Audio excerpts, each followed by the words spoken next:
Hello buddies, welcome to vent out buddies. आज हम बात करेंगे जया किशोरी की, जो धर्म के नाम पर धंधा कर रही है, वो अपना बिजनेस चला रही है। पहले हम जया किशोरी का थोड़ा बैकग्राउंड जान लेते हैं। जया किशोरी 7 इयर्स की एज से 7 साल की उम्र से वो ये कथाएं कर रही है। आज उनको 22 साल हो चुके हैं ये कथाएं करते हुए, और उनको 22 साल हो चुके हैं लोगों को मूर्ख बनाते हुए, क्योंकि ये धर्म के नाम पर लोगों को मूर्ख बना रही है।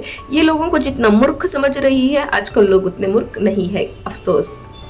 ये जया किशोरी जी अपने लुक्स के लिए फेमस है। अभी ना ये धर्म से जुड़ी हुई है तो ज्यादा कुछ बोलूंगी नहीं, बट ये आजकल चल रही है अपनी फेस वैल्यू से। इस फेस वैल्यू से इन्होंने धर्म का धंधा करते करते अपना बड़ा करोड़ों का बिजनेस भी बना लिया है। अभी आप बोलोगे मैं कुछ गलत बोल रही हूँ, नहीं, जितने भी द महान जया किशोरी जी के पॉडकास्ट है, सब पॉडकास्ट का जो टाइटल होता है ना, the secret beauty of Jaya Kishori, the skin care of Jaya Kishori, the love relationship of Jaya Kishori, सारे अतरंगी ही टाइटल होते हैं। कहीं भी धर्म का नाम, कहीं भी धर्म से जुड़ी हुई चीजों का टाइटल नहीं होता है। अगर वो चाहे तो ऐसे टाइटल निकलवा सकती है, क्योंकि ये हम जैसे छोटे यूट्यूबर्स पर कॉपीराइट स्ट्राइक डालकर, नोटिस भेजकर हमारे वीडियोस उतरा देती है, क्योंकि हम इनके बारे में जो इनकी रियलिटी है वो बोलते हैं इसलिए। बट ये वो पॉडकास्ट चैनल पर बोलकर वो ब्यूटी टैग्स नहीं निकलवा सकती। ये ऐसी एक महान कथावाचक है जिन्होंने दुनिया को तो मोह माया का ज्ञान दिया है और खुद मोह माया में फंस चुकी है और निकल नहीं पा रही, अफसोस। ये ऐसी कथावाचक है जो अपनी कथाएं करने के लिए उस पंडाल में इस कथावाचक को एसी चाहिए। जिस सीट पर ये बैठती है उस सीट के ऊपर आजू बाजू इन्हें एसी चाहिए, और उसी कथा का ये चार्ज करती है 9 से 10 लाख रुपए और उससे ऊपर भी। तो ये कैसी कथावाचक हुई जो लोगों को धर्म पर चलने को कह रही है, खुद सिर्फ और सिर्फ मोह माया में फंस के रह चुकी है। 9-10 लाख रुपए सिर्फ कथा सुनाने का चार्ज करती है। कथा सुनाना तो सिर्फ एक बहाना है, इन्हें पैसे कमाना है। और आजकल पैसे तो ये ऐसे कमा रही है कि मोह माया ऐसी ले रही है, लग्जरी चीजें, सारी लग्जरी चीजें। इनके सारे एग्जाम्पल्स आपको इंटरनेट पर भरे पड़े मिल जाएंगे। चाहे वो इनका आईफोन हो, उसी कलर का आईफोन चाहिए उन्हें धनतेरस पे। अभी ये तो कुछ भी नहीं है, अब होगी इनकी असली मोह माया की बात। अगर ये औरत सच में धर्म के रास्ते पर चलने वाली औरत होती तो ये गाय की चमड़ी से बना हुआ बैग क्यों लेती? चाहे वो कितना भी लग्जरियस हो, कुछ भी हो, ये गाय की चमड़ी से बना हुआ बैग नहीं लेती। बट इनके पास वही गाय की चमड़ी से बना हुआ बैग है, और ये झूठ भी बोलती है कि उस बैग में लेदर यूज नहीं हुआ है, वो मैंने कस्टमाइज करके बनाया है। मैडम, सिर्फ उन बैगों पर आपका नाम कस्टमाइज किया जा सकता है, मटेरियल नहीं। वो कहती है उस पर मेरा नाम भी लिखा हुआ है, तो वो मैंने कस्टमाइज कराया है। आपने कस्टमाइज कराया होगा, बट उस कंपनी से सिर्फ और सिर्फ नेम कस्टमाइज हो सकता है, वो भी सिर्फ आपका फर्स्ट नेम, वो भी कैपिटल लेटर्स में वो आपको कस्टमाइज करके देंगे। बाकी लेदर तो उनके सारे बैगों में यूज होता ही है। पहले तो ये गाय की चमड़ी से बना हुआ है। गाय की चमड़ी हो या कोई भी हो, वो अलग अलग जानवरों की चमड़ी इस्तेमाल करके वो उनके बैग्स को बनाते हैं, वो लेदर टेक्सचर देते हैं, उसी का वो उतना पैसा चार्ज करते हैं। एक तो उन्होंने गाय की चमड़ी का बैग यूज किया, और तो और उस बैग की कीमत है 2 लाख रुपए। ये वह इंसान यूज कर रही है जो कहती है मोह माया में क्या रखा है, मोह माया त्याग दो। तो ये क्यों त्याग नहीं रही है? मोह माया का इस्तेमाल सही जगह करो। ये इनके कथाओं में यही बोलती है। अभी ये इनका बैग की कीमत है 2 लाख रुपए। तो ये बैग भी साइड रख देते हैं। ये आती है जी वैगन में, जी वैगन कार में, जो कम से कम 5 से 6 करोड़ रुपए की होगी ही। इतना लग्जरी लाइफस्टाइल ये लीड कर रही है। उनके जो भी भक्त उन्हें दिल से मानते हैं, उन भक्तों को मूर्ख बना के। ये जी वैगन कार हो गई, रोलेक्स की 13 लाख की वॉच पहनती है, ये 13 लाख की रोलेक्स की वॉच पहनती है। कपड़े 1-2 लाख से कम पहनती नहीं है। गुची का शॉल पहनती है। गुची का शॉल जो वो पहनती है वो 50-60 हजार रुपए है। आजकल जया किशोरी जी चलती फिरती लग्जरी शॉपिंग मॉल बन चुकी है। मैं तो कहती हूँ आप इन लग्जरी चीजों से मुक्ति ले लीजिए, क्योंकि इन्हीं के सेंटेंस थे, धनादि धर्मम, पैसा वही अच्छा जो धर्म के काम आए। पर ये कौन सा पैसा है, ये किसी धर्म के काम नहीं आ रहा, ये सिर्फ इनकी लग्जरी जो नीड्स है वो फुलफिल करने के लिए ही काम आ रहा है। दीदी जिस जी वैगन कार में घूमती है, उस कार की सीट भी लेदर की बनी हुई है। बताओ अभी ये कितना धर्म का पालन कर रही है, सिर्फ धर्म से पैसा कमा रही है और अपनी लाइफस्टाइल और अच्छी और अच्छी और अच्छी बनाती जा रही है।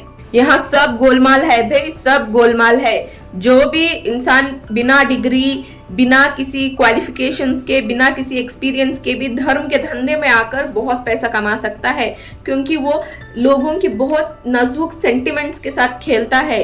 इसीलिए आजकल छोटे छोटे बच्चे भी कथावाचक बन चुके हैं, बाबा बन चुके हैं, क्योंकि इसमें बहुत पैसा है, क्योंकि इन चीजों से लोगों की भक्ति जुड़ी है, लोगों की इमोशंस जुड़े हुए हैं। उस इमोशंस का ये लोग फायदा उठा रहे हैं खुद के लिए। और तो और जया किशोरी जी अपनी वेबसाइट भी चलाती है, जिस वेबसाइट पर वो मेंशन करती है कि वो एक कथावाचक है और वो लोगों को मोटिवेट करने का काम करती है। वेबसाइट के थ्रू ये कुछ नहीं करती, ये मार्केटिंग करती है। और ये मार्केटिंग करने के लिए क्या चाहिए, वेबसाइट पे ट्रैफिक चाहिए। और इनको ये ट्रैफिक कहाँ से आ रहा है, जो इतने लोग इनकी वेबसाइट पर आ रहे हैं? ऑब्वियसली ये जो कथाएं करती हैं, वहां पर जो लोग आते हैं, उनसे ये ट्रैफिक आती है। मैं तो कहती हूँ जो भी चीजें ये खुद पर इंप्लीमेंट नहीं कर सकती, तो ये जनता को भी मूर्ख बनाना छोड़ दे, क्योंकि आजकल जनता मूर्ख नहीं है। जब इनकी सारी पोल खुल गई, तब ये आती है और एक इंटरव्यू में बताती है कि मैं साधु संत साध्वी नहीं हूँ, मैं आप जैसी बच्ची हूँ, करके ये बोल देती है। जब इतने लोग इनसे इंस्पायर होकर इनकी बातें सुनने आते हैं, इनकी बातों को अपनी लाइफ में इंप्लीमेंट करते हैं, आज वो लोग इन्हें इस तरीके से बोलते हुए देखेंगे तो उन्हें कितना धोखा फील नहीं होगा, बताइए आप। कमेंट में आप भी अपने ओपिनियन जरूर दीजिए, तो मुझे भी पता लगे कि क्या ओपिनियंस है लोगों के इन पर।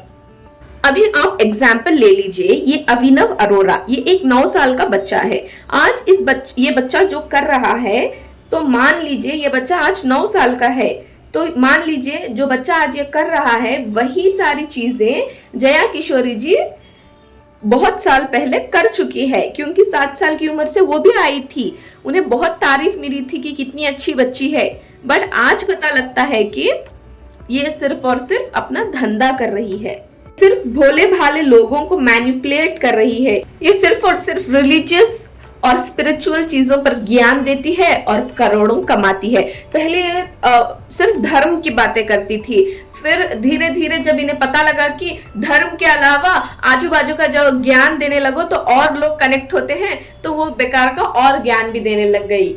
जो आजकल आसपास दूसरे मोटिवेशनल स्पीकर्स जो ज्ञान दे रहे हैं, तो ये धर्म के साथ उस ज्ञान को भी जोड़कर ज्यादा लोगों से कनेक्ट करने के लिए वो भी करने लगी। तो ये धंधा ही तो है। जया किशोरी जी कथावाचक कम और बिजनेस वुमेन ज्यादा है। ये जो कहती है, इन्हें उन चीजों की पूरी तरीके से नॉलेज भी नहीं है। एक बार पहले भी इनका वो मोर वाला चीज हुआ था। ये कहती है कि मोर शारीरिक संभोग नहीं करते, मोर की आंखों से आंसू टपकता है और मोरनी वो आंसू पीती है और उनका बच्चा होता है। तो ये मिसगाइड करती है लोगों को। और तो और एक बाबा ने ये भी क्लियर किया था कि ये लोग रोते नहीं है, इनकी कथाओं में ये बाम लगाकर रोते हैं। इससे ये ना ऐसे लोगों को, भोले भाले लोगों को धर्म के नाम पर बेवकूफ बनाते जा रहे हैं, क्योंकि ये लोग ना रिलीजियस चीजों पर जल्दी से लोगों से कनेक्ट हो जाते हैं।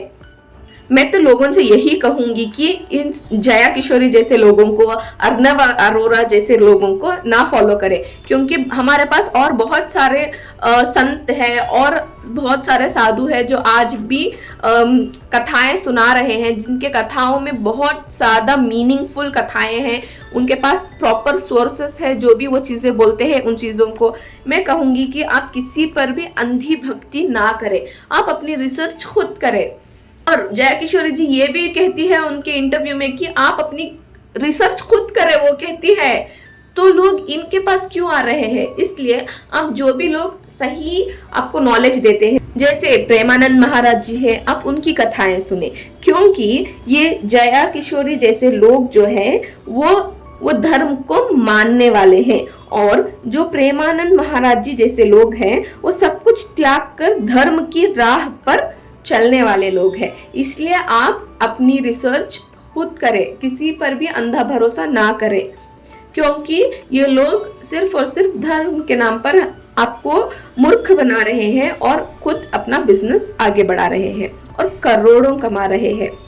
अभी आप ही बताइए, जो इंसान धर्म के नाम पर सब कुछ त्याग देता है, उसके पास क्या आईफोन होता है और स्पेसिफिक यही आईफोन चाहिए वाला नखरा होता है? नहीं ना उन लोगों के पास आईफोन होता है, ना जी वैगन कार जो कि 5 से 6 करोड़ की होती है वो भी नहीं होती, 2 लाख की बैग सिर्फ वेस्ट है। जो लग्जरी लाइफस्टाइल वो जी रही है वो भी नहीं होती। रोलेक्स वॉच जो 13 लाख रुपए है, ये सब मोह माया ही तो है। और कपड़े तो ये 1-2 लाख के पहनती है। गुची के शॉल्स डालती है, गुची एक लग्जरी ब्रांड है, 50-60 हजार के शॉल्स पहनती है। ये सब कुछ नहीं, सिर्फ और सिर्फ धर्म में ये सब कुछ नहीं, सिर्फ और सिर्फ धर्म के नाम पर धंधा चल रहा है। फर्क सिर्फ इतना है कि पहले इनकी जो ये फ्रॉड है वो एक्सपोज करने वाले कोई नहीं थे और आज इनका फ्रॉड पकड़ा जाता है। अगर आपको वीडियो पसंद आई है तो लाइक कीजिए, और हाँ, अगर आपको किसी और टॉपिक पर वीडियो चाहिए तो मुझे कमेंट कर जरूर बताइएगा, या फिर आप मेरे कमेंट सेक्शन में, अगर आपका न्यू चैनल है तो आप अपना चैनल का नाम भी कमेंट कर दीजिएगा, ताकि जो भी लोग अगर कमेंट पढ़ने जाए तो वो आपके चैनल को विजिट करें, और अगर उनको आपका कंटेंट पसंद आ गया तो जरूर आपसे जुड़ जाएंगे। तो आप भी बढ़ेंगे और हम भी बढ़ते रहेंगे। चलिए, मैं आपको मिलती हूँ मेरी अगली वीडियो में, तब तक के लिए बाय बाय।